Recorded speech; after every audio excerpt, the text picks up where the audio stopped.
Bonjour. Donc on a vu la dernière fois jusqu'à caresser la queue de l'oiseau. Donc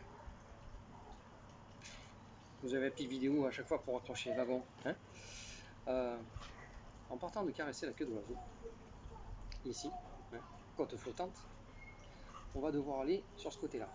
Ne vous inquiétez pas, je vais changer, travailler dans tous les axes pour que vous puissiez bien observer.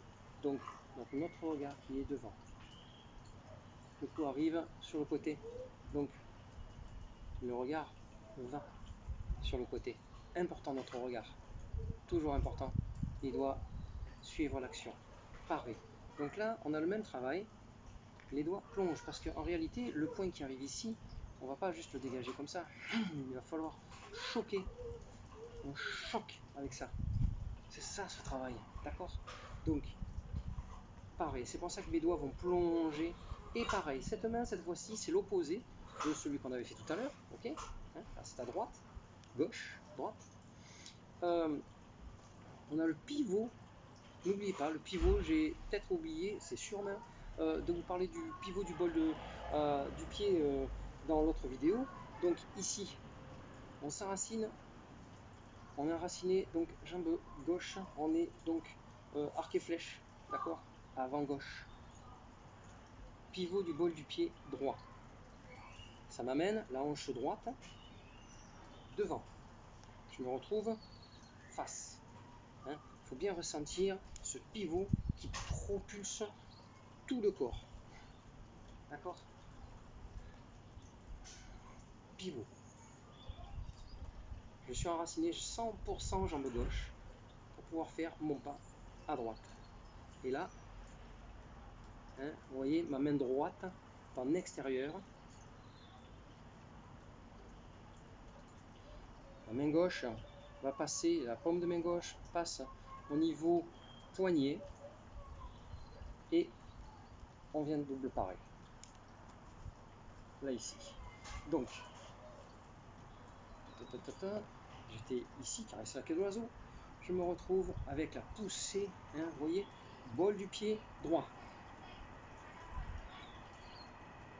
Je ramène le pied, donc je me recentre et je redistribue toute cette énergie avec la poussée, cette fois donc de la jambe arrière et de la hanche gauche. D'accord? Pivot avec le bol du pied gauche.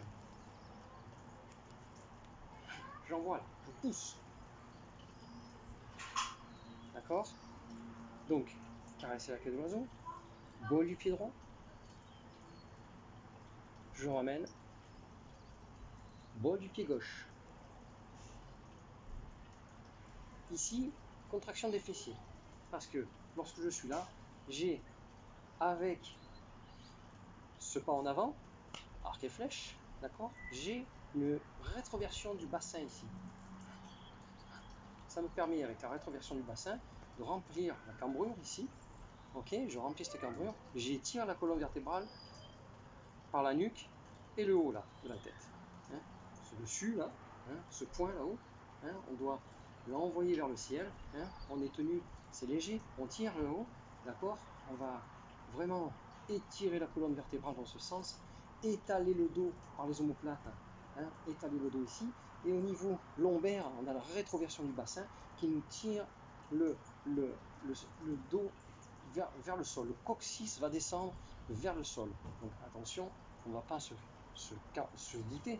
Hein, c'est juste par rapport à un axe. C'est juste ça. Antéversion, rétroversion. Je ne fais pas ça. D'accord? Voilà. On a notre réticule. Lorsqu'on est ici, on n'a pas les bras, les coudes collés. D'accord? C'est vraiment une ouverture. Donc, n'ayez crainte. On n'a pas, c'est pas parce que c'est une frappe au plexus et un revers de main en pleine face que faut être bien propre, bien dans cet axe. On a cet axe-là, bien évidemment, hein, puisque la face, le plexus, on a cet axe ici. Donc, on va conserver l'axe, mais comme on ouvre, hein, au niveau, on n'a jamais les coudes collés, 15-20 cm du buste, on est ici. Voilà. Pour ensuite aller chercher. Donc, on va avoir cette poussée de hanche gauche. On fait beaucoup de mouvements là peut-être. On va s'arrêter là, c'est comme on dit, je me laisse emporter. Donc, on va rapprocher un petit peu les wagons. On part d'ici, caresser la queue d'oiseau.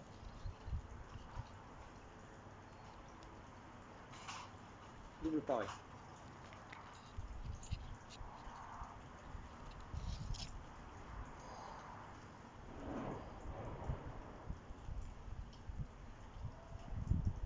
Je ramène. Double pareil. Caresser.